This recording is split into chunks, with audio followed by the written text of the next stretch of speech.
আজ আমি তোমাদের সঙ্গে শেয়ার করছি কিভাবে লক্ষ্মী পুজো করি। আজকে আমার ঘরে লক্ষ্মী পুজো, তো দেখো আমি কিভাবে লক্ষ্মী পুজো করি। দেখো আমার এইগুলো লক্ষ্মীর পেঁচা আর লক্ষ্মীর কড়ি সেট যেগুলো থাকে লক্ষ্মীর হাঁড়িতে, সেগুলো নিয়ে নিয়েছি। যেহেতু পৌষ মাসে প্রথম লক্ষ্মী পুজো শুরু হয়, তাই এগুলোকে সব আগের থেকে যেগুলো থাকে সব বেছে নিতে হয়, ধান, তুলসী পাতা, দুব্বো এগুলো। আর আমি প্রথমেই আলপনা দিয়ে নিচ্ছি, যে ঘরে বাইরে সব জায়গাতে আলপনা দিতে হয়, উঠোনে সব জায়গায় আলপনাগুলো দিয়ে দিচ্ছি প্রথমে। তো দেখো আমি আজকে একটু তাড়াতাড়ি করে দেখাচ্ছি, তার কারণ অনেকক্ষণ ধরে করেছি তো দেখতে তোমাদেরই ধৈর্য থাকবে না। তো এটা উঠোনে, এটা আমাদের তুলসী মন্দির। এই যে এখানে আমার পুজোর সব আয়োজন হয়ে গেছে, মানে 5 সেট ধান নিতে হয় আমাদের। তো সেই ধানগুলো নিয়ে সেরের মধ্যে ভরতে হয় এবং তারপর ওর উপরে একটা সিঁদুরের কৌটো দিয়ে সুন্দর করে বউ সাজিয়ে দিতে হয় মা লক্ষ্মীকে। আসন পেতে দিয়েছি, সব কিছু রেডি। তো ঠাকুরমশাই এসে পুজো করে দিলেন। এই যে পুজো হয়ে গেছে, আমি এখন পাঠ করব মা লক্ষ্মীর পাঁচালি। তোমরা শুনতে থাকো, দেখো যদি কোনো আমার ভুল হয়ে থাকে অবশ্যই জানাবে। আর আমার মতো তোমরাও কে কে মা লক্ষ্মীর পাঁচালি পাঠ করো অবশ্যই জানাবে।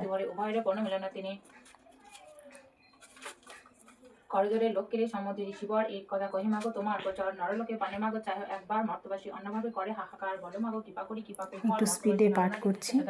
শুনে লক্ষ্মী নারদরে বলেন তখন ধরাবাসী দুঃখ পায় পাপের কারণ লক্ষ্মীর উপর নারী সিজি পাঠানো মটরে ভুগিছে তারা পাপিয়া মোহতে পড়িয়া মোহতে লজ্জা আদি গুঞ্জত রমণীর আছে ক্ষণিকের সুখে লাগি বর্জন করিছে স্বামীর না মানে তারা না শুনে বর্জন ইচ্ছা মতো হিতাসে তা করিছে ভ্রমণ প্রতি গিয়ে ওইরূপ পাপের আগার অচল হইয়াছে তা থাকে কি প্রকার শুনিয়া নারদ বলে বিষণ্ণ বদনে কি রূপে প্রসন্ন হবে তুমি নারীগণে কি রূপা পাইবে তবে তর্ব পদছায়া ও দয়াময়ী তুমি না করিলে দয়া। নারদের বাক্যে লক্ষ্মী প্রসন্ন হইলা আস্তে দানিয়া তারে বিদায় করিলা।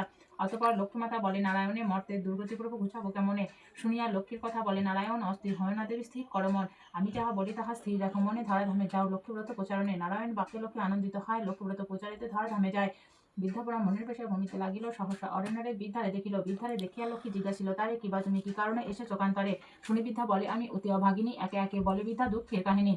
লক্ষ্মী বলে কৃপা গৃহে ফিরি করি লক্ষ্যব্রত গুরুবারে সন্ধ্যাকালে লয়ে বধূযত উপদেশ দিয়ে লক্ষ্মী হইল অদর্শন গৃহে ফিরি বৃদ্ধা করে লক্ষ্মীর পূজন লক্ষ্মীর কৃপায় তার দুঃখ দূর হয় ধনসহ্য পূর্ণ হইল তাহার আলয় পুনরায় গৃহে লক্ষ্মী করে আগমন হইলা বৃদ্ধার গৃহ শান্তি নিকেতন মগধতে বাস করে বণিক তানায় দৈবযোগে এলো তথা ব্রতের সময় ব্রত দেখি বণিক জিজ্ঞাসী নারীগণে কিবা ব্রত সব কর সব মিলি বামাগণে সদাগর কথা শুনি বলে বধূগণ লক্ষ্মী ব্রত ইথে মানুষ পুরাণ সদাগর শুনি তাহা বলে অহংকারে যেজন দুঃখিত থাকে সে পূজে লক্ষ্মীরে সদাগর বাক্যে লক্ষ্মী কুপিত হইল অল্পদিনে ছন্ন ছাড়া তাহারে করিল সর্বস্ব হইল নষ্ট ঘরে দাঁড়িয়ে দাঁড়িয়ে দৈবযোগে আসিল সে বৃদ্ধা হারা গেলে বৃদ্ধা লক্ষ্মী ব্রত করে লয়ে বধূগণ বণিকের মনে পড়ে পূর্ব বিবরণ মনে তা বুঝিল কেন বিপাকে পড়েছে অহংকারের ফলে লক্ষ্মী তারে ছাড়িয়াছে। দুই কর জুড়ি সেই বণিক নন্দন কান্দিতে কান্দিতে করে লক্ষ্মী স্তবস্তুতি করে শেষে প্রণাম করিল দুনয়নে বাড়ি ধারে ঝরিতে লাগিল লক্ষ্মীব্রত সার বলি মনে তো বুঝিয়া গুরুবারে লক্ষ্মীব্রত করে গৃহে গিয়া লক্ষ্মীর কৃপায় তার ঐশ্বর্য বাড়িল লক্ষ্মীব্রত ধর্মনের প্রচার হইল প্রতি বৃহস্পতিবারে ব্রতকথা সমাপ্ত। দেখো আমার এখন 40 পাঠ শেষ হয়ে গেল।